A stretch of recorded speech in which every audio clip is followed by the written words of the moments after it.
Hello children, welcome to the channel H2O, the A to Z of Chemistry. हम आज शुरू करने जा रहे हैं क्लास 8 का एक नया chapter that is going to be the chemical effects of electricity और इलेक्ट्रिक करंट। तो इलेक्ट्रिसिटी आप सब लोग जानते हो, आपके घर में होती है और जब वो नहीं होती है तो व्हेन आप लोग एक मिनट भी अब नहीं रह सकते। और आज हम इस इलेक्ट्रिसिटी के कुछ केमिकल इफेक्ट्स के बारे में पढ़ने वाले हैं, क्योंकि ये क्या है, एक केमिस्ट्री का चैप्टर और ये बहुत इंपॉर्टेंट चैप्टर है, बहुत इंपॉर्टेंट अंडरस्टैंडिंग आप डेवलप करने वाले हैं इस चैप्टर में, जो कि आपको इस क्लास 8 में नहीं, आगे 9th 10th 11th 12th सब में जब तक आप केमिस्ट्री पढ़ रहे हैं बहुत ज्यादा हेल्प करने वाला है। तो हम आज क्लास 8 में इसको पढ़ते हुए अपने बेसिक्स को स्ट्रॉन्ग करेंगे। मैं हूँ डॉक्टर रितु जौहर, आपकी एजुकेटर फ्रॉम द जॉइंट, और आज होगा इसका लेक्चर नंबर 1, जो कि एक ब्रीफ इंट्रोडक्शन है। हम अंडरस्टैंड करेंगे कुछ इंपॉर्टेंट टर्म्स जो कि आपको बहुत ज्यादा हेल्प करेंगे आपकी अंडरस्टैंडिंग। तो चलिए शुरू करते हैं आज का अपना लेक्चर। तो आज का, जैसे मैंने तुम्हें बताया कि पहला इंट्रोडक्टरी लेक्चर है, तो इस इंट्रोडक्टरी लेक्चर में तुम्हें कुछ टर्म्स को अंडरस्टैंड करना है। तो सबसे पहले हम ये अंडरस्टैंड करते हैं कि कुछ सब्सटेंसेस ऐसी होती हैं जिसमें से इलेक्ट्रिक करंट पास कर सकता है, और कुछ सब्सटेंसेस ऐसी होती हैं जिसमें से इलेक्ट्रिक करंट पास नहीं कर सकता। फॉर एग्जाम्पल, रबर में से इलेक्ट्रिक करंट पास नहीं कर सकता, लकड़ी में से, वुड में से इलेक्ट्रिक करंट पास नहीं कर सकता, ग्लास में से इलेक्ट्रिक करंट पास नहीं कर सकता। एल्यूमिनियम फॉइल अगर आप लें तो उसमें से इलेक्ट्रिक करंट पास कर सकता है। अगर हम कॉपर की वायर्स की बात करें, जो हमारी बिजली की तारें भी होती हैं, उसमें काफी वायर्स कॉपर वायर्स होती हैं, और कॉपर की वायर्स में से इलेक्ट्रिक करंट पास कर सकता है।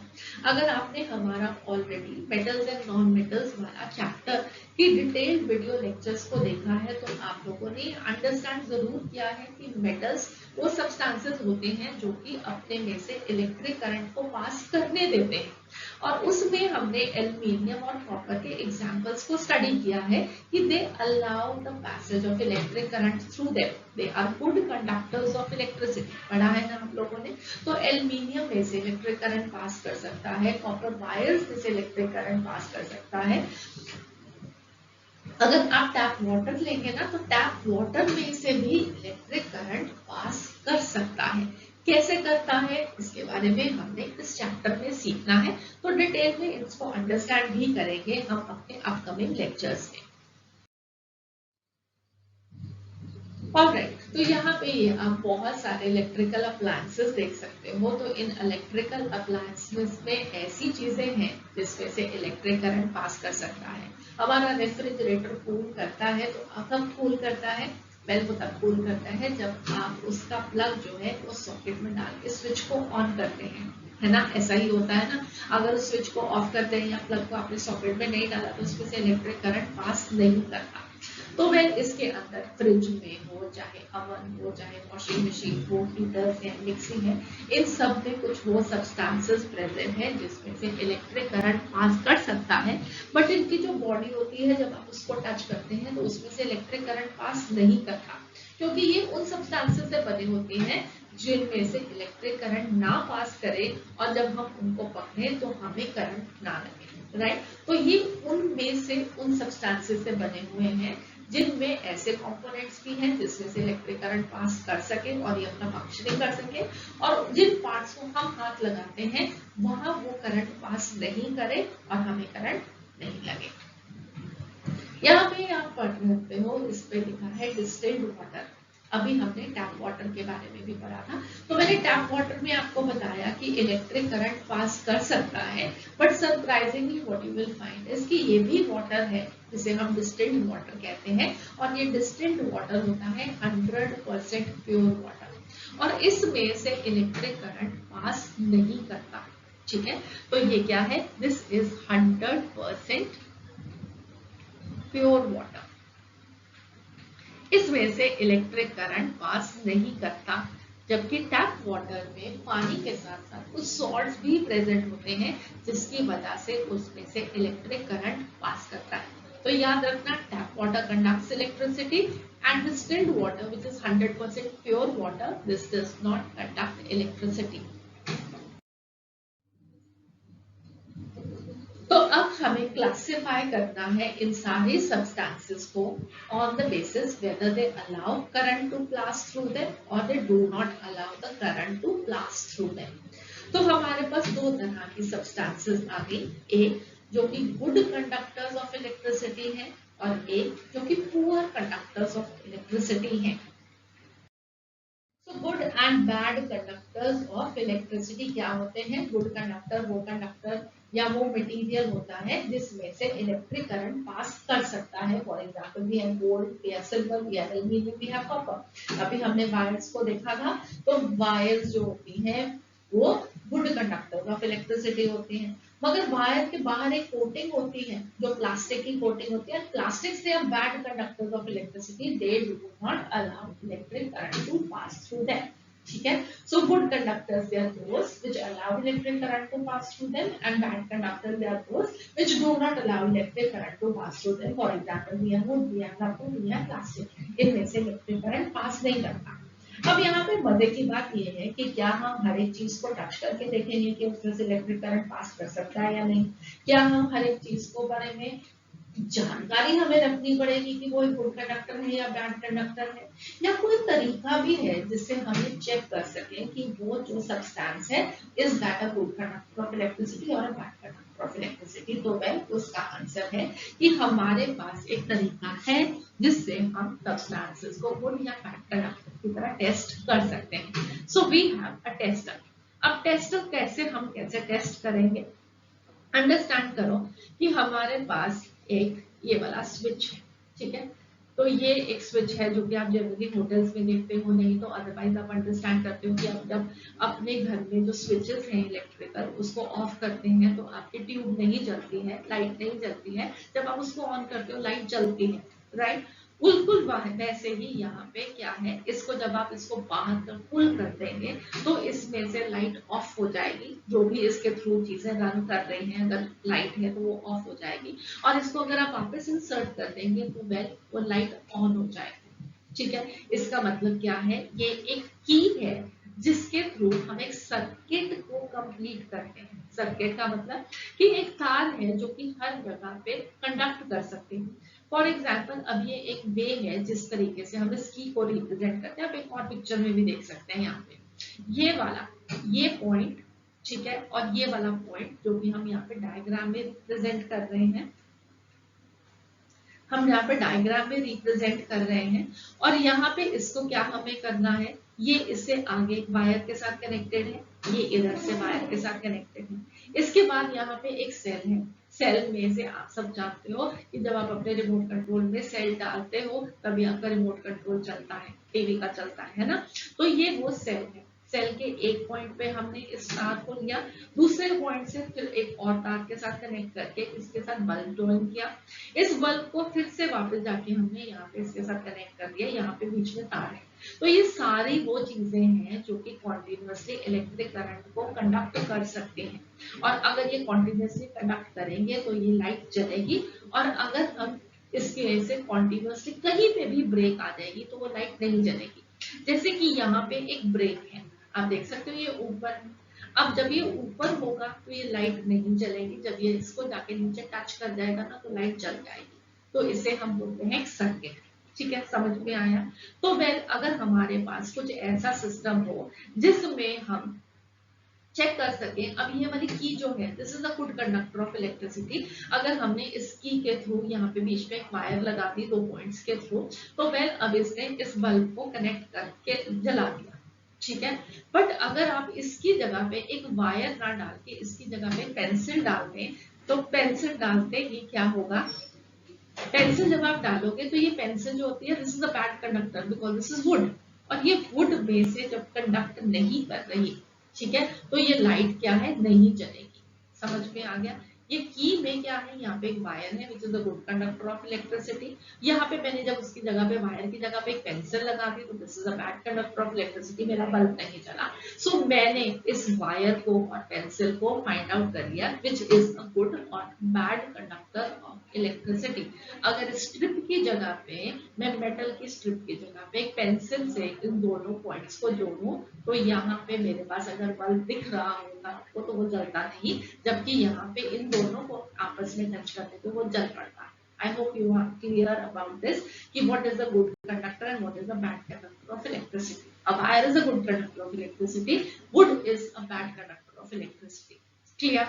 Great. चलिए अब एक और चीज देखते हैं। अभी हमने जिस सर्किट के बारे में बात की, मैंने जो आपको वायर के कनेक्शन सिखाए उसको डायग्रामेटिकली आप कैसे बनाओगे हम उसको अंडरस्टैंड करते हैं।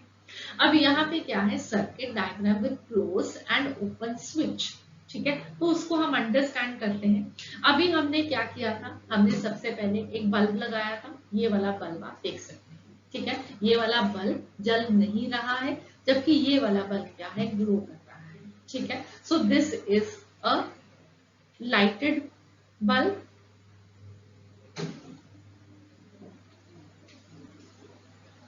ये ग्लो कर रहा है, दूसरा वाला लाइट नहीं हुआ है। इसका मतलब है कि यहाँ पे सर्किट क्या है, कंप्लीट नहीं है, या जिसे हम बोल सकते हैं ओपन सर्किट है, ठीक है। ये ओपन है क्योंकि इसमें से बल्ब ग्लो नहीं कर रहा, और ये क्या है, एक क्लोज्ड सर्किट है जहां पे बल्ब ग्लो करता है, जिसमें से कंप्लीटली एक जगह से दूसरी जगह पे इलेक्ट्रिसिटी पास हो रही है।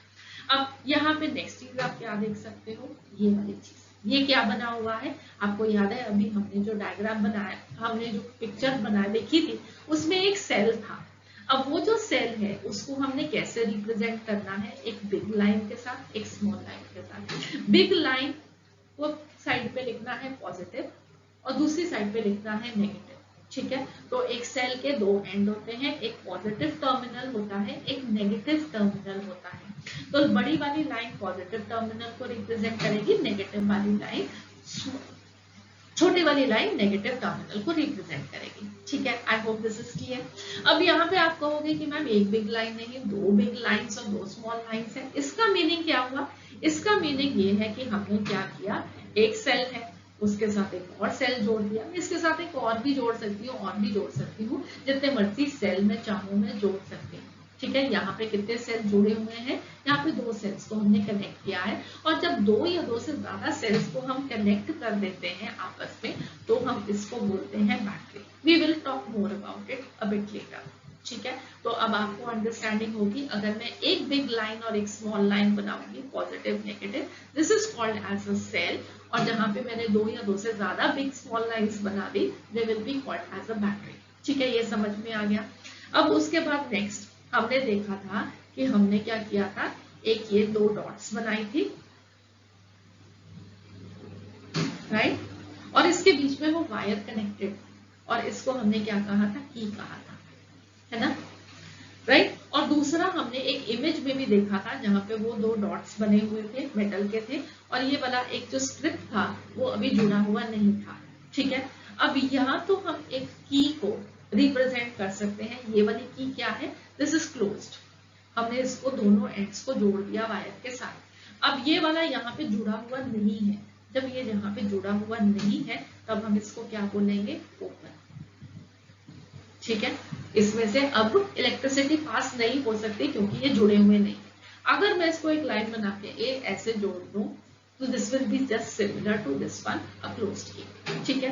तो यहाँ पे जो हमने रिप्रेजेंटेशन की है, यहाँ पे आप देख सकते हो कि सेंटर में बीच में लाइन नहीं है, लाइन नहीं है, इसका मतलब ये क्या है, ओपन स्विच, और यहाँ पे ये हमने ये डॉट ड्रॉ कर दी है, इसका मतलब क्या है, वेन इसके बीच में this is a wire which is connected, this is closed. So these are different ways in which we can represent an open and a closed switch. अभी दोबारा से बना के बताती हूँ आपको, सॉरी। ओके, सो हम कैसे रिप्रेजेंट कर सकते हैं ओपन स्विच को, इस तरीके से, या हम रिप्रेजेंट कर सकते हैं दो डॉट्स अकेली बना के, ठीक है, या हम रिप्रेजेंट कर सकते हैं इसको इस तरीके से खुला छोड़ के, तो ये ओपन है।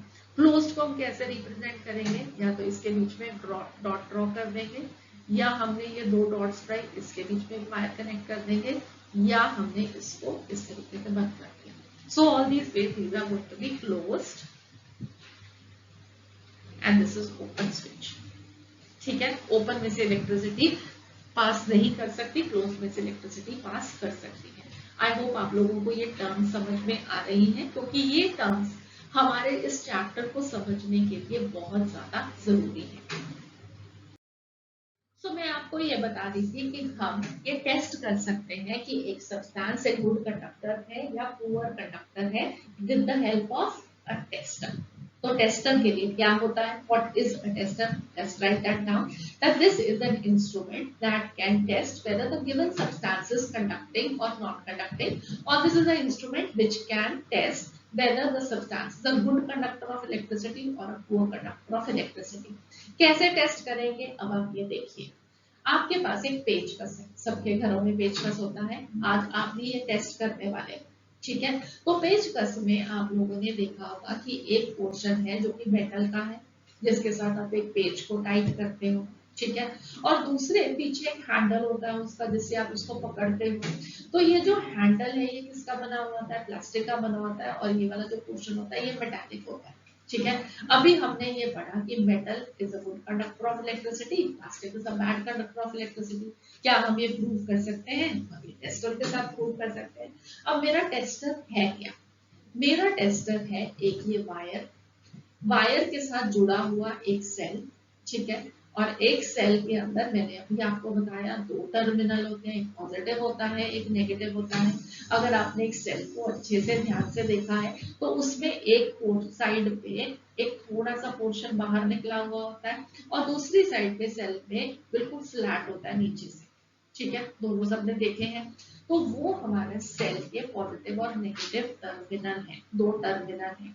ठीक है, अब मैंने क्या किया, एक ये वायर ली है, इसको सेल के एक टर्मिनल के साथ जोड़ दिया, पॉजिटिव नेगेटिव कोई फर्क नहीं पड़ेगा, अभी यहाँ पे हमने उसके साथ जोड़ दिया। ठीक है, एक और तार का टुकड़ा लिया, उसको उसके दूसरे एंड पे दूसरे टर्मिनल के साथ जोड़ दिया, और इसके ऊपर आप देख सकते हो मैंने बहुत सारे रबर बैंड डाले हुए हैं, सो दैट कि मेरी ये तार जो है वो हिले नहीं। ठीक है, तो यहाँ पे तार का कनेक्शन एक साइड पे एक टर्मिनल सेल के साथ, एक दूसरे साइड पे टर्मिनल सेल के साथ। फिर मैंने इस तार को किसके साथ जोड़ा है? छोटे से बल्ब के साथ जोड़ा है। इसमें से एक और तार को निकाल के अब मैंने इसके दूसरे हैंडल के दूसरी साइड पे जोड़ा है।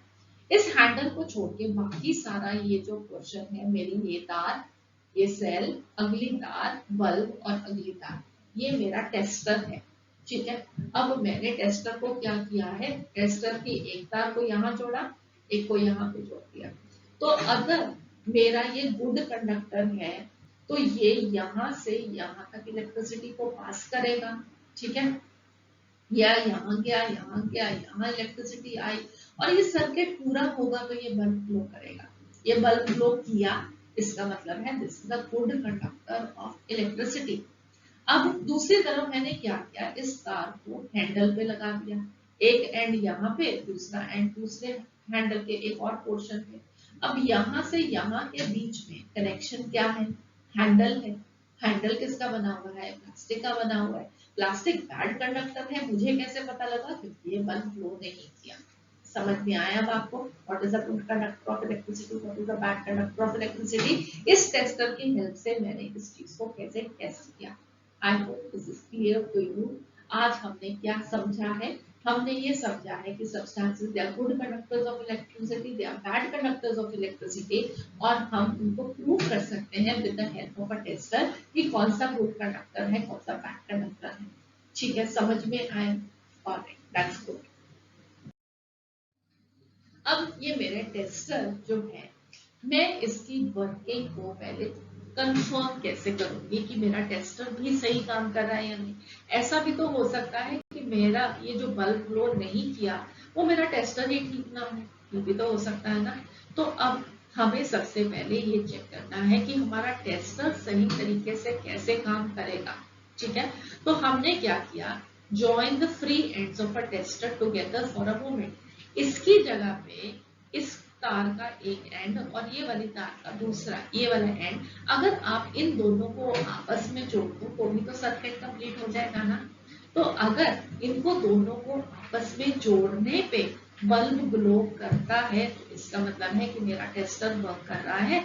अगर नहीं ग्लो करता है तो मेरा टेस्टर वर्क नहीं करता। ये वाली तार को इस तार के साथ जोड़ना है।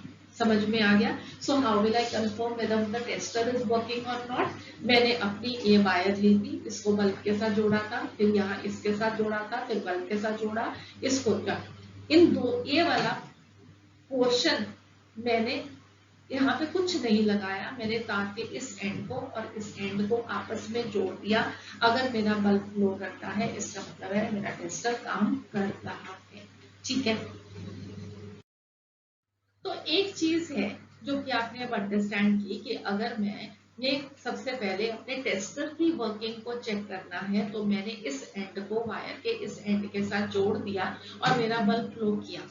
बट सपोजेडली मैंने जब ये वायर टेस्टर को टेस्ट किया तो मेरा बल्ब ग्लो नहीं किया, तो मेरा वो बल्ब क्यों नहीं ग्लो किया इसके बारे में हम क्या समझते हैं। तो प्लीज डू रिमेम्बर कि हमारा बल्ब हो सकता है इसलिए ग्लो नहीं किया क्योंकि हमने ये जो कनेक्शन लगाए थे उनमें से कोई एक कनेक्शन लूज हो। ये भी पॉसिबिलिटी हो सकती है कि कनेक्शन लूज है। अगर हमें इनको इसको अच्छे से टाइट करना होगा। फिर उसके बाद दूसरी पॉसिबिलिटी क्या है कि मेरा ये बल्ब ही खराब हो, इसलिए बल्ब फ्यूज है तो वो नहीं जल रहा है। ये भी पॉसिबिलिटी हो सकती है। एक और पॉसिबिलिटी हो सकती है कि जो मैंने सेल यूज किया है, जो मेरी इलेक्ट्रिसिटी का सोर्स है, वही खत्म हो चुका हो सेल, आपने कोई पुराना सेल यूज कर लिया हो। तो ये पॉसिबल रीजंस हैं जिसकी वजह से मेरा बल्ब ग्लो नहीं करेगा। अगर तो ग्लो कर गया तो बहुत अच्छी बात है, बट अगर ग्लो नहीं किया है तो आपको वन बाय वन इन सारी चीजों को टेस्ट करके ठीक करना पड़ेगा। पहले अपने कनेक्शंस को टाइट करना पड़ेगा। कनेक्शन को टाइट किया फिर भी बल्ब ग्लो नहीं किया, मैंने ध्यान से अपना बल्ब देखा, मेरा बल्ब तो फ्यूज नहीं हुआ हुआ है, बल्ब को चेंज कर लिया। अगर ये भी चेंज कर लिया फिर भी नहीं चल रहा है तो फिर नेक्स्ट ऑप्शन क्या है कि आप अपना सेल को रिप्लेस करके देखो, एक नया सेल लेके देखो और फिर देखो कि क्या आपका टेस्टर काम कर रहा है या नहीं कर रहा। राइट, तो first of all we will be checking if the bulb is glowing और not. To check that all the connections should be tight. If they are tight फिर हम बल्ब को रिप्लेस करेंगे बाय अनदर बल्ब। फिर भी अगर glow नहीं किया then what we will be doing is we will be replacing the cell with the fresh cells। ठीक है, तो ये हो गया हमारा टेस्टर। तो हमारा टेस्टर सबसे पहले किसी भी सब्सटेंस को चेक करने से पहले वो खुद से ग्लो करता होना चाहिए। ठीक है, तभी आप किसी और सब्सटेंस के बारे में टेस्ट करके बता पाएंगे that it is a good conductor of electricity और a bad conductor of electricity. ठीक है, I hope this is clear.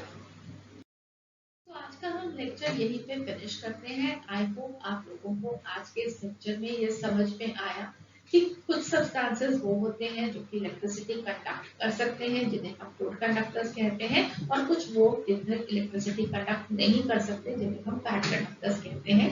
और दोनों क्या गुड कंडक्टर हैं या बैड कंडक्टर हैं, इसको टेस्ट कैसे हम कर सकते हैं with the help of a tester. तो आपने एक टेस्टर की वर्किंग को समझा और उससे रिलेटेड बहुत सारी छोटी छोटी टर्म्स को सीखा। तो अब अगर ये आपको आज का लेक्चर अच्छा लगा हो तो please do subscribe to the channel, click on the like link and also do share it with your friends. आपके कोई भी डाउट हो तो आप कमेंट सेक्शन में डाल के पोस्ट कर सकते हैं, आप हमें मेल भी कर सकते हैं। हमारा ईमेल आईडी है h2chemistry@gmail.com। तो अगली बार फिर मिलेंगे और नए कंसेप्ट्स को सीखेंगे, इस चैप्टर की अंडरस्टैंडिंग को और बढ़ाएंगे। तो मिलते हैं अगले लेक्चर में।